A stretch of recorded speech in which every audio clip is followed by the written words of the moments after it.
bem-vindos ao podcast RP Inside. Meu nome é Ana Luísa. Eu sou o Gabriel. E juntos nós apresentaremos o primeiro de 3 episódios sobre influência interna nas organizações. Bom, esse projeto foi desenvolvido pelos alunos do 8º período, sob a coordenação da professora Lorena Viegas, e a cada episódio nós traremos convidados para bater alguns papos sobre aspectos gerais da comunicação interna. Sim, e neste episódio piloto, para conversar um pouco sobre influenciadores internos, né, nas organizações, dar um primeiro panorama sobre esses influenciadores, a gente tem o prazer de receber a professora doutora Carolina Terra. Boa tarde, professora. Muito obrigada por Boa aceitar o nosso tarde. convite. Se você puder falar um pouquinho sobre você. Oi, gente, boa tarde. É um prazer estar com vocês nesse projeto, falando um pouco sobre um tema de pesquisa que eu gosto tanto, que é o tema dos influenciadores, né? Sobretudo aplicados aí à comunicação interna. Então, Carol, para iniciar a nossa conversa, a gente, assim, de maneira introdutória, queria saber de você como você percebe essas mudanças na comunicação interna, e em qual medida você, que trabalha com a influência organizacional digital, acha que os influenciadores internos podem ser uma solução para problemas de dispersão de informação dentro do ambiente da empresa, da organização.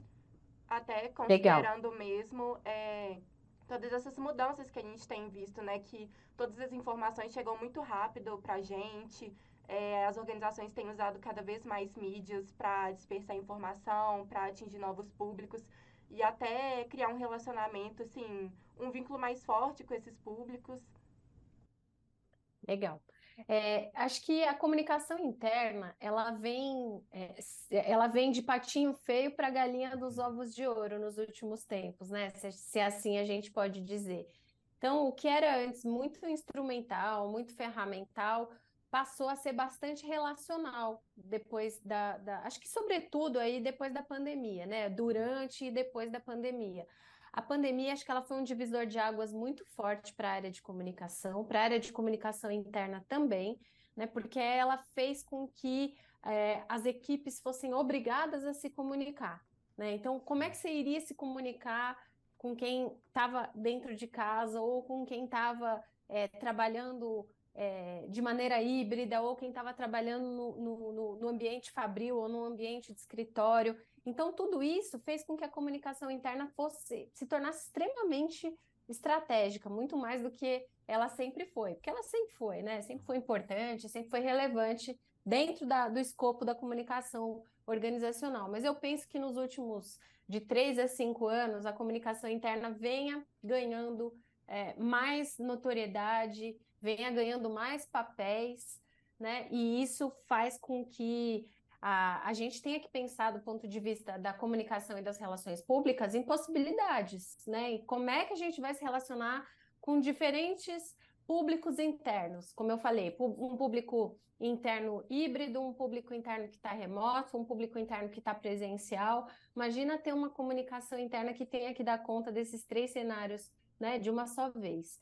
E eu acho também que a comunicação digital, né, o avanço da comunicação digital, a sofisticação do comportamento do usuário na comunicação digital, também tenha trazido muitas transformações para a comunicação interna, né? Então, antes a gente tinha vários suportes de comunicação interna que eram bastante offline, né? Não que a gente não tenha hoje, acho que existem ambientes que pedem mesmo esse suporte offline, né? Então, um ambiente fabril, de repente, você precisa ter um mural, sei lá, um jornal mural ou uma televisão, enfim, você pode ter outro tipo de recurso, mas as pessoas estão o tempo inteiro conectadas nos seus celulares, nos seus dispositivos móveis, e isso também passa a fazer parte da comunicação interna, né? A gente quer acessar a comunicação da empresa onde está mais fácil para a gente. Então, de repente, a gente começa a ver empresas fazendo comunicação interna no Instagram, fazendo comunicação interna com seus funcionários, e eu acho que é aí que a gente chega, né, no funcionário como protagonista da comunicação, né? Então, as pessoas também elas estão muito cansadas, muito sobrecarregadas de informação. Então, você quer ver algo que seja original, que seja genuíno, que gere identificação com você, Agora, quando você vê um funcionário produzindo um conteúdo, você se identifica com aquilo, você entende que ele é alguém como você, né? E você dá atenção para aquele conteúdo de comunicação interna, por exemplo. Então, acho que os influenciadores internos, eles vieram na esteira de todas essas transformações, né? As pessoas muito saturadas de comunicação, de informação, as pessoas querendo algo mais genuíno, mais próximo, mais real, né? E quando a gente transforma o funcionário num potencial influenciador interno, né, tanto da porta para fora quanto da porta para dentro, ou seja, esse funcionário ele pode representar a companhia tanto na comunicação interna quanto na comunicação externa, isso gera um ganho, a meu ver, de autenticidade para quem está consumindo esse conteúdo. Uhum. Entrando no que você falou de reconhecimento mesmo, né, a partir dessa influência de uma pessoa de dentro na organização, você acha que existe, assim, algum tipo ideal de influenciador? Seria esse influenciador um gestor, uma pessoa do operacional, ou alguém da área da comunicação? E você, assim, como você entende as diferenças desses influenciadores? Você acha que para algumas organizações um tipo de influenciador é melhor que o outro? Isso depende do nicho que a organização está inserida para ela colocar ou não um influenciador interno nos processos comunicacionais dela? Eu não entendo que a gente tenha um perfil de influenciador interno, ou seja, tem que ser um gestor, tem que ser um C-level, tem que ser alguém da comunicação. Eu acho que cada organização ela pode definir qual seria o melhor perfil para ela escolher esses influenciadores internos, mas acho que toda vez que a gente pensa em diversidade de perfis, diversidade de cargos, diversidade de expertise, de backgrounds, a organização ganha. Então, se você tiver só um tipo de influenciador ali, é só o pessoal da comunicação, né? Que ganho que você tem nisso, né? Você não tem muito ganho. Agora, quando as pessoas se veem representadas, né? Então, várias áreas da empresa com seus representantes podendo fazer essa capacitação para se tornar um influenciador interno é algo bastante rico, né? E eu acho que a gente pode ter também todos os níveis hierárquicos presentes. Então, é óbvio que tem que ter envolvimento da liderança, porque quando a liderança se envolve, isso acaba cascateando para os demais níveis da empresa, mas o influenciador interno não pode ser só um líder, não pode ser só um gestor, né? A gente tem que ver, como eu disse, outros funcionários, outras camadas ali de colaboradores fazendo parte desse tipo de iniciativa. O programa de influenciador interno, ele tem que ser algo bastante customizado para cada realidade de organização. Né? Então tem que ser, primeiro, né, tem que ser um funcionário que queira fazer parte desse tipo de programa, né, que se sinta à vontade para fazer parte desse tipo de programa, ou para ele ser um embaixador interno, ou para ele ser um representante externo para a empresa, ou para ser os dois ao mesmo tempo, né? Tem empresas que o funcionário ele faz esse papel tanto de embaixador da comunicação interna quanto de representante da comunicação para públicos externos, né? Então, acho que tem que ser um programa bastante pensado de acordo com a realidade daquela organização. Eu gosto muito de um programa de influenciadores internos que tem a companhia aérea KLM, que é uma companhia aérea holandesa.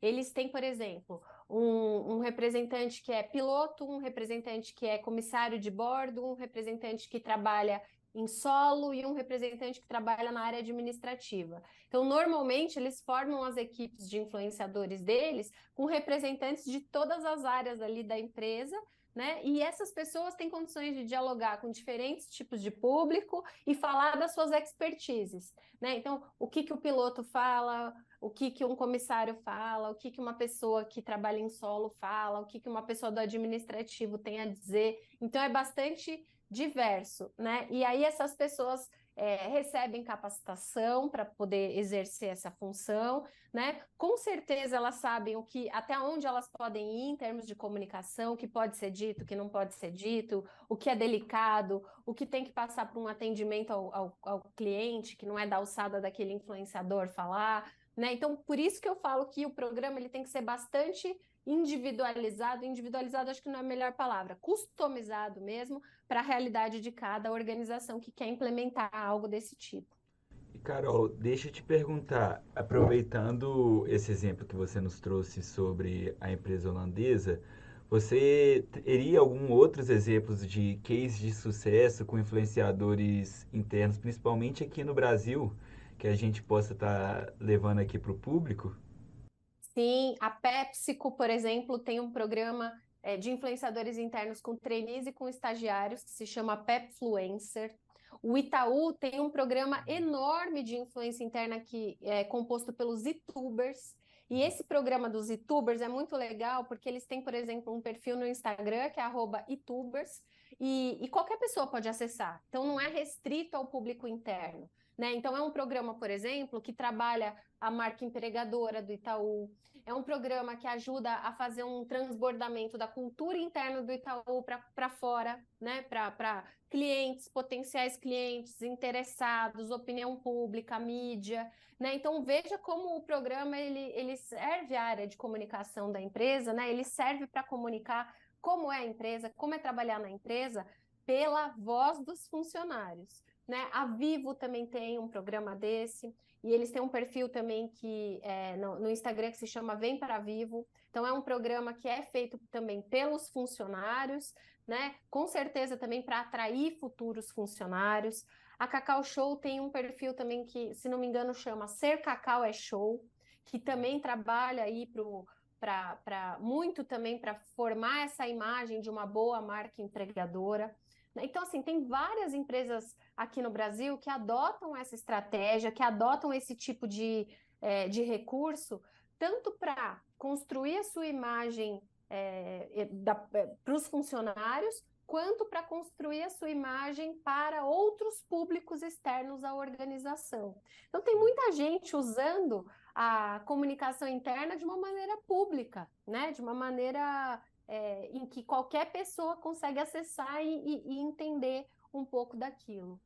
E, Carol, deixa eu te perguntar, você considera que essa construção, né, do influenciador interno, às vezes nem sempre ligado com uma área comunicacional, possui um background que vem do RP, do profissional de RP que auxilia na construção desse influenciador interno, até porque hoje em dia não é algo assim tão simplesmente só virar um influenciador, né? A pessoa pode ser Uhum. bem conhecida na empresa, pode já ter muitos anos de casa, mas ainda assim é necessária essa parte da comunicação. Como é que você enxerga hoje em dia no mercado de trabalho essa atuação do profissional de RP, principalmente nessa questão da construção do influenciador interno, que muitas vezes pode ser alguém que é conhecido dentro da empresa, que tem um relacionamento legal com com pessoal de várias áreas, mas às vezes para essa parte de trazer a comunicação interna para algo profissional, ainda precisa do profissional de RP. Olha, eu acredito que o profissional de RP ele tenha total condição de participar da construção de um programa de influência interna, né? No desenho, na sistematização de um programa como esse, em campanha para poder arregimentar esses influenciadores, né? Trabalhar não só na parte de divulgação desse programa, como também na construção desse programa, né? O que eu penso? É óbvio que eu acho que o RP tem que estar dentro dessa equipe, né? Mas os programas de influenciadores internos, boa parte do que eu tenho visto, eles têm nascido dentro da área de recursos humanos, né? Ou dentro da área, por exemplo, de employer branding, né? Então, são áreas que estão tratando, óbvio, né? Que vão tratar com o funcionário, vão tratar do funcionário, né? Mas que precisam trazer a comunicação junto, né? Porque a comunicação ela tem essa expertise, ela tem esse conhecimento para poder ajudar nesse desenho desse programa, né? Então, o ideal é que esse programa ele fosse desenhado a muitas mãos dentro da empresa, né? Então, você tem que incluir a área de RH, tem que incluir a área de comunicação RP, tem que incluir o jurídico, né? Tem muitas questões jurídicas ali que dizem respeito a isso, né? Uma função adicional do funcionário, né? Ele não vai receber nenhum adicional financeiro por isso. Então, acho que tem aí uma série de áreas, de departamentos que deveriam fazer parte dessa construção. Mas, com certeza, né, isso cabe ao profissional de relações públicas, porque é uma estratégia de relacionamento da organização com públicos de interesse, público interno ou também público externo, né? Dependendo da função que esse influenciador vai ter. Uhum.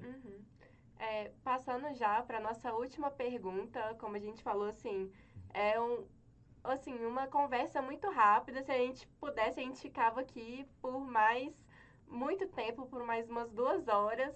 Mas, assim, a última pergunta faz referência à utilização de estratégias transmídia, que a gente tem visto muito no campo do entretenimento ultimamente, para promover a expansão das narrativas, dos discursos e também promover o engajamento dos públicos com a marca ou com a organização.